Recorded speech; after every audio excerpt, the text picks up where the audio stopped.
Hi వివోస్, welcome to this channel. ముందుగా అయితే ఇంతవరకు ఈ ఛానల్ సబ్స్క్రైబ్ చేసుకుని వాళ్ళు ఎవరైనా ఉన్నట్టయితే ఖచ్చితంగా అయితే సబ్స్క్రైబ్ చేసుకోండి. ఈ వీడియోని అయితే లైక్ చేసి షేర్ చేయండి. మీకు ఏమైనా డౌట్స్ ఉంటే కాల్ మీ 4 యాప్ ఐడీస్ వచ్చేసరికి డిస్క్రిప్షన్లో ఉన్న వాట్సాప్, టెలిగ్రామ్, ఇన్స్టాగ్రామ్ గ్రూపులో షేర్ చేయడం జరిగింది. ఆ గ్రూప్స్లో జాయిన్ అయ్యి ఖచ్చితంగా అయితే కాల్ చేయండి. సో ఇప్పుడు జేఎన్టీయూకే, జేఎన్టీయూఏ, జేఎన్టీయూజీవి ఎగ్జామ్స్ నడుస్తూ ఉన్నాయి. ఆల్మోస్ట్ అన్ని ఇయర్స్. సో ఇన్ని సంవత్సరాల్లో నేను ఛానల్ స్టార్ట్ చేసిన దగ్గర నుంచి అయినా కానివ్వండి, టీచింగ్ ప్రొఫెషన్లో ఉన్నప్పటి నుంచి అయినా కానివ్వండి, స్టూడెంట్స్ ఎగ్జామ్స్ రాసేటప్పుడు నేను కనుక్కున్న కొన్ని కామన్ మిస్టేక్స్. సో వాటి గురించి చెప్పబోతున్నాను. ముందుగా అది చెప్పబోయే ముందు ఒకటి చెప్తున్నా మీకు. మీరు ఎంత రాసినా వాళ్ళు ఫెయిల్ చేస్తున్నారు అంటే అట్లా ఆలోచించడం కాదు. పాస్ అయ్యేవాళ్ళు ఎలాగ పాస్ అవుతున్నారు, టాపర్స్ ఎలాగ పాస్ అవుతున్నారు, వాళ్ళ డేటా కూడా తెలియదు, మీ డేటా కూడా తెలియదు వాళ్ళకి. మీరు రాసేది మీరు కరెక్ట్ అనుకుంటే కాదు, వాళ్ళు కరెక్ట్ అని వాళ్ళ కీ పేపర్లో ఉన్నదానికి సమానంగా ఉండాలి. అప్పుడే మీది అనుకున్నది జరుగుతుంది. సో ఇది పక్కన పెడితే అసలు జనరల్ మిస్టేక్స్ ఏం చేస్తున్నారంటే కొంతమంది ఫస్ట్ నేను అబ్జర్వ్ చేసింది ఏంటంటే ఇంటర్నల్స్ కరెక్ట్గా తెచ్చుకుంటున్నారు, ఎక్స్టర్నల్ కూడా పాస్ మార్కులు రాసి ఇచ్చి వస్తున్నారు. అది ఎంతవరకు న్యాయం మీరు చెప్పండి. ఎక్స్టర్నల్ కరెక్ట్గా 24 రావాలనుకోండి, ఆ 24 12 2 క్వశ్చన్లు రాస్తున్నారు, 2.5 క్వశ్చన్లు రాస్తున్నారు, వచ్చేస్తున్నారు.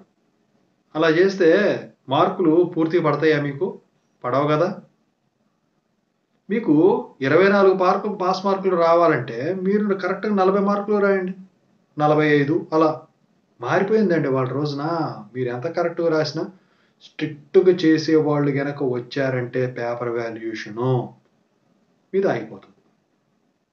అదొక మిస్టేక్ నేను చూసింది.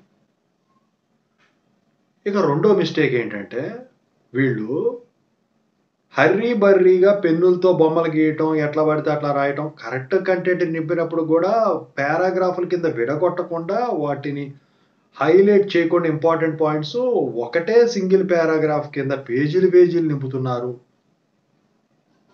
సో మధ్యలో సుత్తి కొట్టినా కూడా సో అసలు మెయిన్ ఆన్సర్, కరెక్ట్ ఆన్సర్ మీరు అండర్లైన్ చేయనప్పుడు అది వాడికి ఎలా తెలుస్తుంది? చదవటానికి అంత టైం ఉండదు. అదే ప్రాబ్లమేటిక్ అనుకోండి, ఫార్ములా వేస్తున్నారు, ఏదో 4-5 వేస్తున్నారు, ఆన్సర్ ఏదో వేస్తున్నారు, వచ్చేస్తున్నారు. ఇవాళ రోజున చాలా మారిపోయిందండి. స్టెప్ బై స్టెప్ ప్రాసెస్ రాస్తేనే మార్కులు పడుతున్నాయి.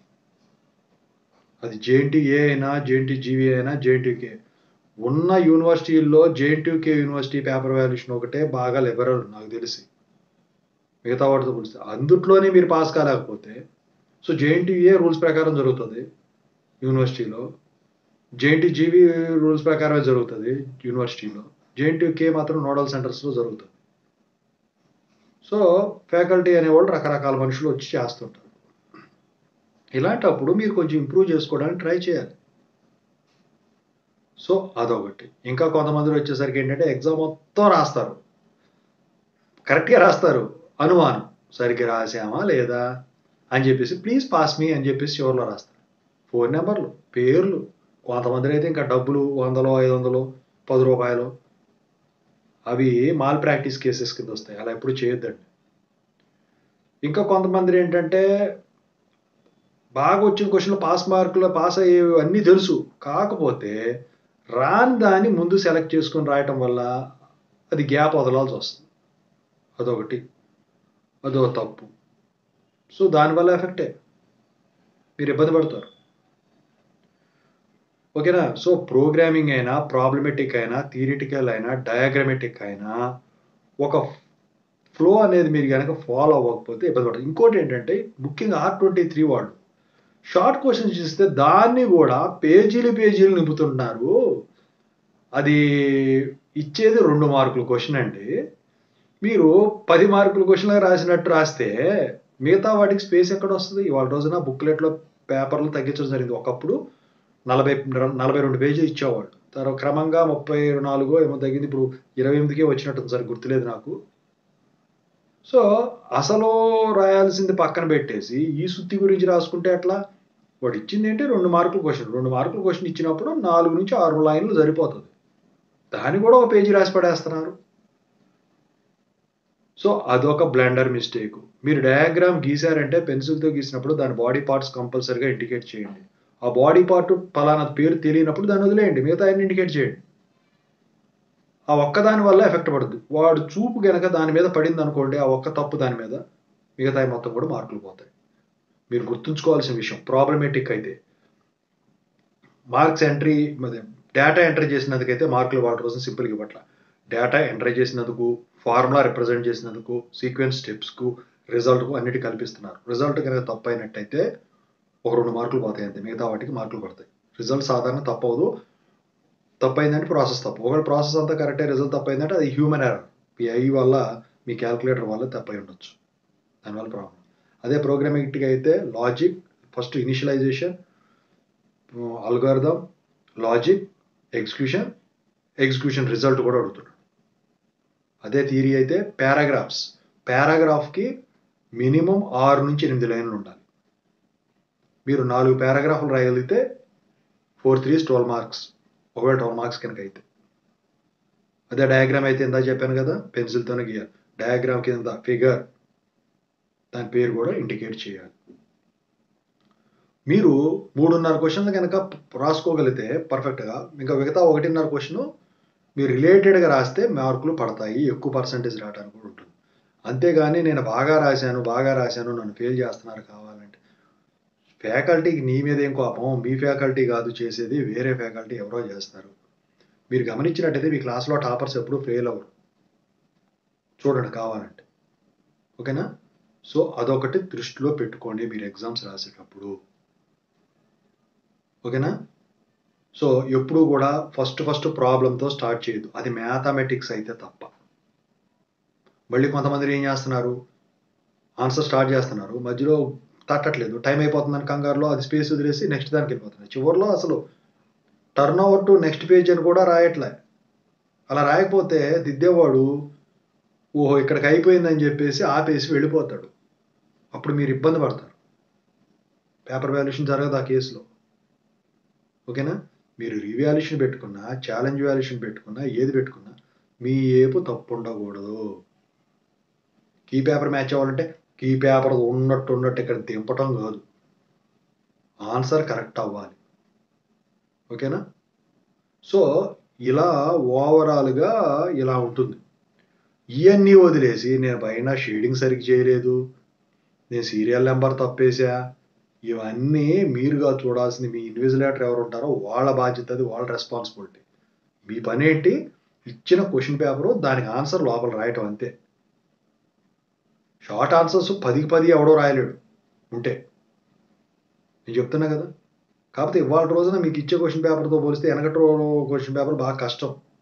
4 సెట్స్ మళ్ళీ ఒకటికి వచ్చింది ఇంకోటి రాదు. సో ఈ పేపర్లో మీరు రాయలేకపోతే ఇంకా మీరు ముందు కాంపిటేటివ్కి ఏమి ఇది అవుతారు. అందుకని ఇప్పటికైనా ఒకటే నేను చెప్తున్నా, మీ దగ్గర ఉన్న ఎర్రర్ ఏంటో రెక్టిఫై చేసుకోండి. ఒక్కసారి జరిగిందంటే జరుగుద్ది అనుకోవచ్చు, ప్రతిసారి జరుగుతుందంటే ఇట్స్ యువర్ ఫాల్ట్. ఎందుకంటే ప్రతిసారి మీ బుక్లెట్ ఒకటే కరెక్షన్ చేయరు.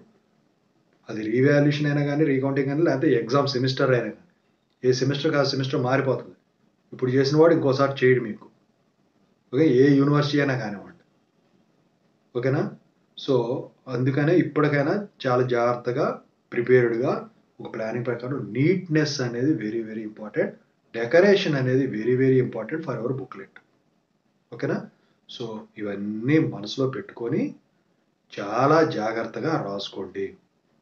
ఇంకొకటి నేను చెప్తున్నా, పక్కనోడికి హెల్ప్ చేయడంలో ఫ్రెండ్షిప్ అని ముందోడికి వెనకోడికి ఉన్నంత శ్రద్ధ మన ఎగ్జామ్ మీద ఉండదు. తర్వాత రాసుకోవచ్చు లేని వాడు చూపిస్తే మనకి చివరిలో టైం వేస్ట్ అవుతుంది. కాపీ చూపించే పద్ధతి కానీ, కాపీ చేసే పద్ధతి కానీ ఏదైతే ఉంటుందో అందుట్లో ఉన్నంత టైం వేస్ట్ అండి దేంట్లో ఉండదు. గంటలు కూడా తింటుంది ఒక్కొక్కసారి. ఇంకోటి ఏంటంటే రాని క్వశ్చన్ పట్టుకొని ఏలాడటం అనేది అదొకటి తప్పు. సో మీరు కొంతమంది అడుగుతున్నారు ఎన్ని కీవర్డ్స్ సెలెక్ట్ చేసుకోవాలి, కీ పాయింట్స్ సెలెక్ట్ చేసుకోవాలండి ఒక ఆన్సర్ కానీ. సో అది నీకు తెలిసిపోతుంది.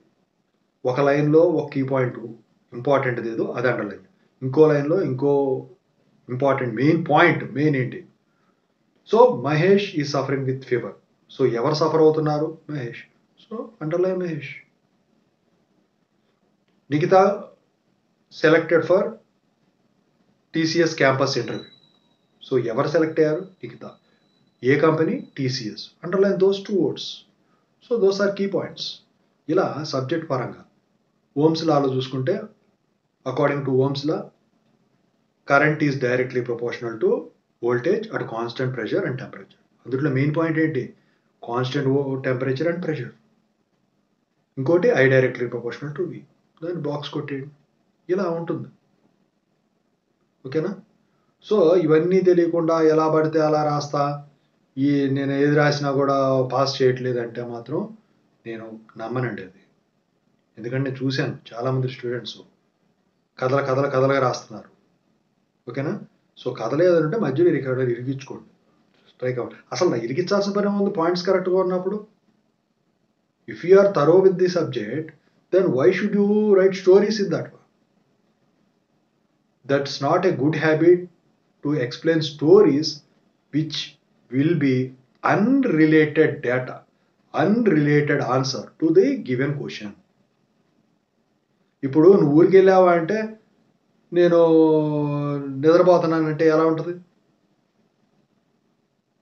ఇప్పుడు నువ్వు ఇవాళ పని చేసావా అని అడిగాను అనుకోండి, నేను కాలేజీ రాలేదు అని ఆన్సర్ చెప్తే ఎలా ఉంటుంది? లేకపోతే నువ్వు తిన్నావా అంటే నేను వారం అయ్యాక వేరే దేశం వెళ్తాను అంటే ఎలా ఉంటుంది? దానికి దీనికి రిలేషన్ ఉండాలి. So that is not related. So అదే మీరు చేసే తప్పిదం. కాకల్బూల్ స్టోరీస్ రాస్తే మార్కులు పడవండి. ఇవాళ రోజున మీరు వారిని అన్నా కనుక్కోండి, ఇదే జరుగుతుంది మీరు ఎన్నిసార్లు రాసినా. ఫస్ట్ ప్రాబ్లం ఏంటో రెక్టిఫై చేసుకోండి. మీరు ఏమి రాశారో అది గుర్తుంచుకొని, ఇప్పటికైనా ఎగ్జామ్స్ కాబట్టి ఇప్పుడు మళ్ళీ గుర్తు చేస్తున్నా, క్వశ్చన్ పేపర్ పారేయకుండా ఇంటికి వచ్చిన తర్వాత టెక్స్ట్ బుక్ దగ్గర పెట్టుకొని నేనేం రాశాను, ఇది ఏం క్వశ్చన్ ఇచ్చాడు చూసుకొని దగ్గర పెట్టుకొని చూసుకోండి. అప్పుడే మీరు ఎడ్యుకేషన్లో సక్సెస్ అవుతారు. కష్టపడినంత మాత్రాన ఎగ్జామ్స్లో పాస్ కాము. ఇష్టపడి నాలెడ్జ్ పెంచుకుంటేనే మన ఎగ్జామ్స్లో పాస్ అవ్వటమే కాదండి, స్కోరింగ్ కూడా చేయొచ్చు. మీరు గమనించారో లేదో, తెలుగు మీడియం నుంచి వచ్చిన వాళ్ళు ఫస్ట్ ఇయర్లో డౌన్ అవుతారు. ఆ తర్వాత in the coming semesters they will be improving themselves by gaining knowledge. Okay? So starting one is not the one semester to decide your future semesters. The one which you have succeeded without any errors, and the one semester which you have succeeded without any backlog, that is the semester which decides your education career. అది job అయినంతే, ఏదైనంతే. 3 ఇంటర్వ్యూలు పోవచ్చు, 4వది పోదు. ఎందుకంటే ఆ 3 నువ్వు చేసిన తప్పులు తెలుస్తాయి.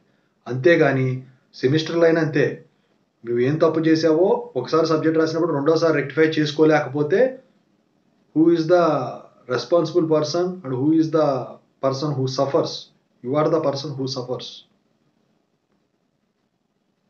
అంతేగాని నేను రాశాను, ఇదేంటంటే ఎలా ఉంటుందంటే పక్కన వాళ్ళ మీద నిందేయటం. ఓకేనా? సో అదొక్కటి మాత్రం గుర్తుంచుకోండి. సో కరెక్ట్గా రాసుకోండి, పాస్ అవుతారు. మీకు అంతగా ఇంకా ఇబ్బందిగా ఉంటే క్వశ్చన్ పేపర్ చూసినామంటే టెన్షన్ పడొద్దు. ఆ క్వశ్చన్ ఏదైతే ఉందో దాన్ని వర్డ్స్ కింద విడగొట్టండి. మీకు తెలిసిన వర్డ్ గురించి రాయండి. అసలు ఏం రాకుండా కష్టంగా ఉంటాయి. ఓకేనా? మీకు తెలిసిన వర్డు తీసుకొని దానికి రిలేటెడ్గా నీట్గా రాసుకుని ఎక్స్ప్లెయిన్ చేసుకుంటా డెకరేషన్ చేసుకుంటూ వస్తే the first impression will be the best impression.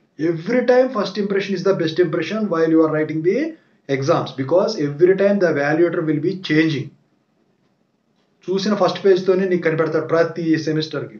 ఏంటంటే ఇన్ని సెమిస్టర్లు రాస్తానా మీరు ఫస్ట్ ఇంప్రెషన్ గుడ్ ఇంప్రెషన్ అంటే ఎన్నో ఫస్ట్లు అయిపోయినాయి కదంటే కాదు, ఎప్పటికప్పుడు ఫస్టే.